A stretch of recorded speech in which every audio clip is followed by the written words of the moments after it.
So it'll be about that big, about 4 meters tall. Yeah, it's about right. Yeah, quite big. Quite big. You think it's too? Nah. Is it high enough? I don't think so.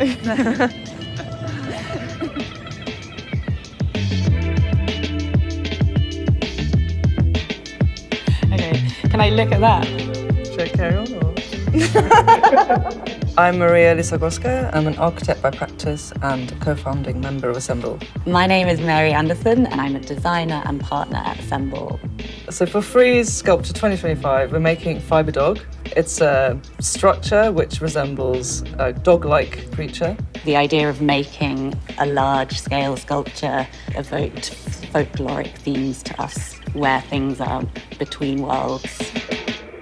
The theme for Frieze Sculpture 2025 is in the shadows. We've interpreted that through confronting the sort of harsh realities of today and not kind of shying away from them, which we understand as people making things in times of hardship. Yeah, maybe there's a feeling of like maybe it wasn't made by an artist or it wasn't like brought in from outside, but it's kind of evolved in the park.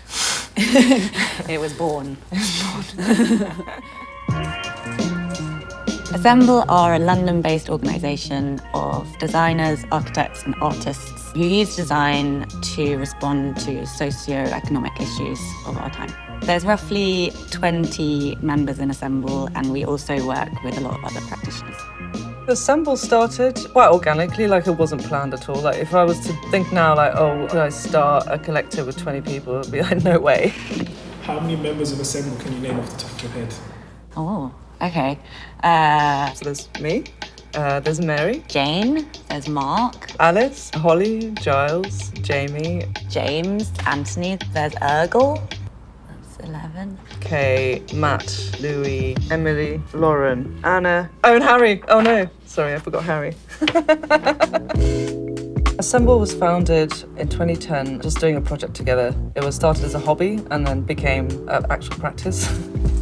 Really, it was formed out of one project, the Cineroleum, which transformed a disused petrol station into a cinema.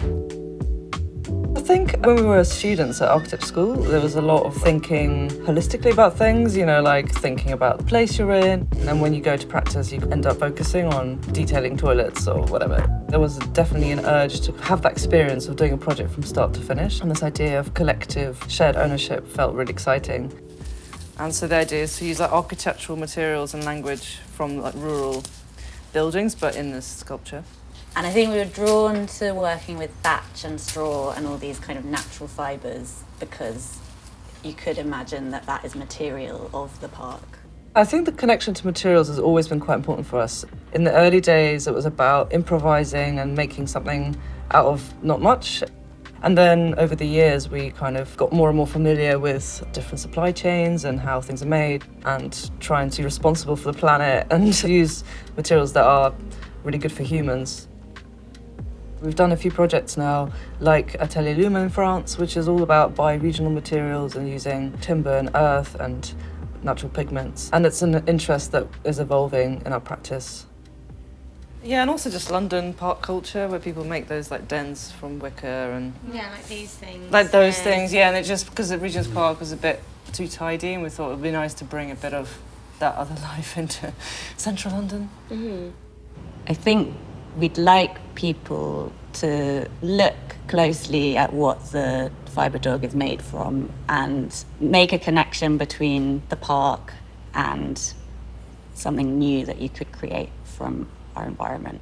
A lot of our projects, we collaborate with people that know more about something than we do, and that's really like the exciting part of Assemble, that you don't feel so isolated and you feel like you can learn and also develop relationships, and that's really special. Yeah, but in terms of the design, we're working with Unifor, who are a furniture fabrication company in Milan, and the main structural frame is going to be made there. Yeah, and so we're also working with Mark Harrington, who's a master thatcher. He does a lot of Assemble contacted me regarding this project, which is somewhere outside the practical realm of thatch. But I'm so interested in doing this sort of thing because it makes you rethink the uses of thatch. Because sometimes as a practical worker, I do look at things and I go, well, what's the point of this? However, in the instance of something like Fibredog, if it can make people think slightly differently about the utilization of a practical material, then all power to that.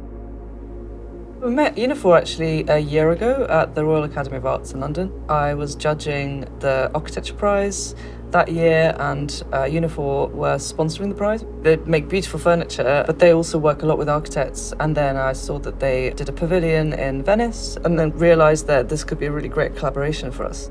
We try to find a technical solution for architecture, design. When you find some good connections, some potential partnership, we are always open to new adventure. I like the attitude and the spirit of Assemble, so we said yes immediately.